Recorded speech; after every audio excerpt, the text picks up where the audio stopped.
mana cerita-cerita menyeramkan, kisah nyata penuh misteri, dan kejadian aneh yang tak bisa dijelaskan.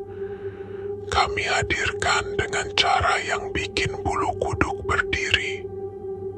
Kalau kamu suka cerita yang bikin merinding, penasaran, dan kadang bikin kamu nggak bisa tidur malam, klik tombol subscribe sekarang, nyalakan loncengnya, dan jangan lupa like videonya. Karena siapa tahu cerita yang kami angkat berikutnya terjadi dekat dengan tempat tinggalmu. Namaku Haris. Sudah bertahun-tahun aku jadi supir ambulans. Ribuan jenazah sudah kuantar dari berbagai latar belakang. Aku pikir aku sudah kebal, tapi malam itu semua berubah. Malam saat aku harus mengantar jenazah dari sebuah rumah di kaki Gunung Kawi. Jenazah itu, seorang wanita muda, ditemukan meninggal misterius. Tubuhnya kaku, matanya terbelalak, seolah melihat sesuatu yang mengerikan di detik-detik terakhirnya. Kata tetangga, ia adalah korban pesugihan Gunung Kawi. Aku mengabaikan omongan itu karena tugasku hanyalah mengantar. Tapi Gunung Kawi punya caranya sendiri untuk mengingatkan.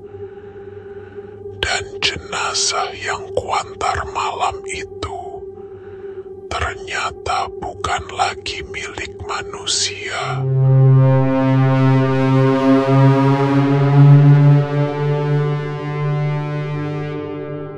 Ambulans melaju menembus dinginnya malam. Aku sendirian, hanya ditemani jenazah di belakang. Baru beberapa kilometer berjalan, aku mulai merasakannya. Aroma melati yang menusuk lidah bercampur bau anyir yang samar. Aroma itu tidak biasa. Lalu suara itu datang. Suara rintihan pelan, seolah tangisan tertahan.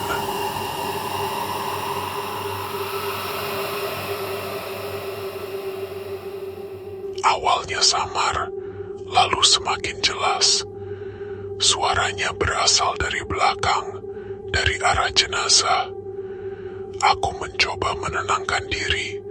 Mungkin hanya halusinasi karena kelelahan. Aku melirik spion tengah. Dalam pantulan samar, aku melihat kantung jenazah itu sedikit bergeser. Jantungku berdebar kencang. Itu tidak mungkin. Aku mempercepat laju ambulans, mencoba mengusir rasa takut. Tapi suara rintihan itu semakin keras, seperti tangisan yang menyayat hati.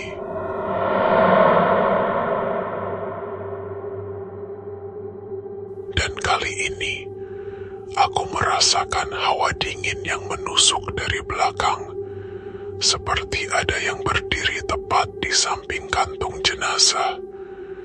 Aku merasakan napas dingin di tengkukku. Aku melihat ke spion lagi. Kali ini, aku melihatnya.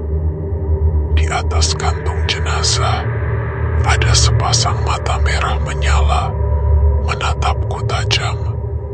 Sosok putih samar, dengan ikatan di kepala dan kaki. Pocong, ketakutanku memuncak. Aku tak peduli lagi dengan tugas.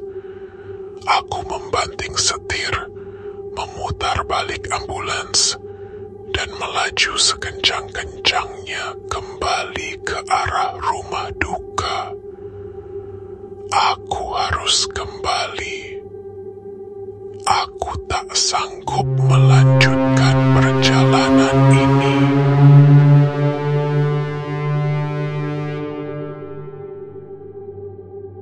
Aku tiba kembali di depan rumah duka, gelap dan sepi. Aku memarkir ambulans, mematikan mesin, dan segera keluar. Aku tak bisa mengantar jenazah itu malam ini. Aku butuh istirahat, butuh ketenangan. Aku memutuskan untuk menunggu sampai pagi. Aku masuk ke pos satpam dekat rumah duka, mencoba menenangkan diri.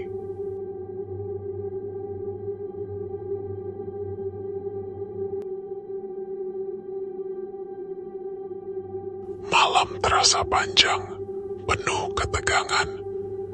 Sekitar pukul 2 dini hari, saat aku mencoba memejamkan mata, aku mendengar suara lagi, rintihan tangisan itu. Kali ini, lebih jelas dari sebelumnya. Dan itu berasal dari luar, dari ambulansku. Jantungku kembali berdebar. Aku mengintip keluar jendela pos satpam. Tidak ada siapa-siapa. Tapi suara itu terus berlanjut.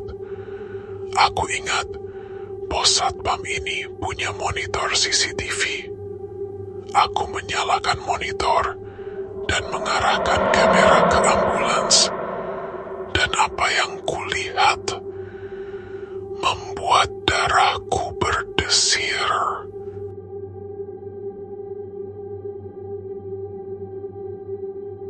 Di layar CCTV, aku melihat beberapa sosok putih yang terikat, melompat-lompat perlahan mengitari ambulansku. Ada 3, 4, 5 pocong. Mereka bergerak mengelilingi ambulans, seolah ingin masuk. Aku terpaku. Salah satu pocong yang terlihat lebih besar dari yang lain mendekat ke pintu belakang ambulans, seolah mencoba membukanya. Tangisannya terdengar lebih jelas di mikrofon CCTV. Itu bukan tangisan pilu, melainkan tangisan marah, menuntut. Aku tak mengerti kenapa mereka mengincar jenazah ini. Ini tidak pernah terjadi sebelumnya. Di tengah kepanikan, aku melihat sebuah amplop di dekat monitor CCTV. Mungkin itu catatan dari petugas sebelumnya. Aku meraihnya. Di dalamnya ada sebuah memo kecil yang tertulis. Jenazah ini adalah tumbal pesugihan Gunung Kawi dari seorang bos warung seblak yang tamak. Mereka menginginkan jenazah ini kembali. Darahku berdesir. Jadi ini alasannya. Pocong-pocong ini bukan sekadar mengganggu. Mereka adalah penunggu pesugihan yang datang untuk menjemput hak mereka. Mereka menginginkan jenazah itu karena telah ditumbalkan. Tiba-tiba, kaca ambulans bergetar keras, seolah ada yang memukulnya dari luar. Pocong-pocong itu semakin brutal, melompat dan mencoba mendobrak pintu. Layar CCTV mulai berkedip, terdistorsi. Aku tahu mereka tidak akan menyerah. Mereka datang untuk mengambil yang menjadi milik mereka.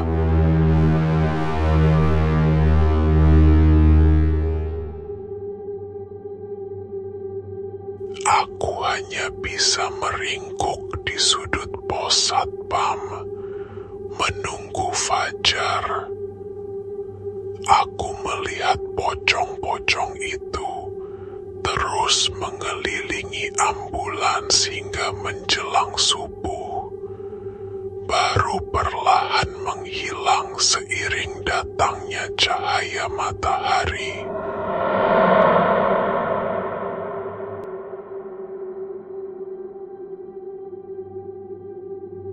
Pagi itu, aku tidak mengantar jenazah itu sendirian. Aku meminta bantuan dari warga dan petugas lain. Aku tidak berani. Aku tahu apa yang terjadi semalam bukanlah mimpi. Jenazah itu akhirnya diantar ke pemakaman.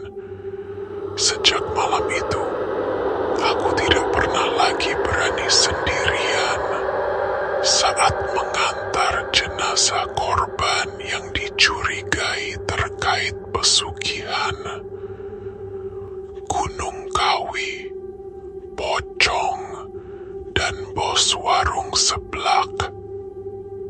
Cerita itu menghantuiku setiap malam.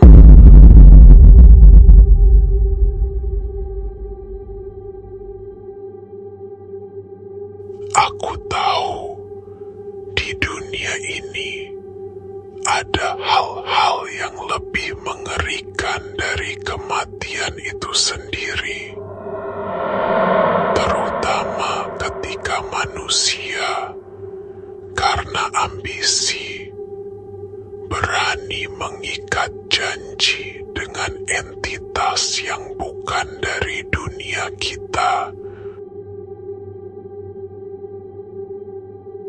Kalau kamu punya cerita mistis, pengalaman pribadi, atau desas-desus dari kampungmu, tulis di komentar. Kami akan bacakan kisahmu di video berikutnya. Dan ingat, di horor viral yang tidak terlihat bisa saja nyata.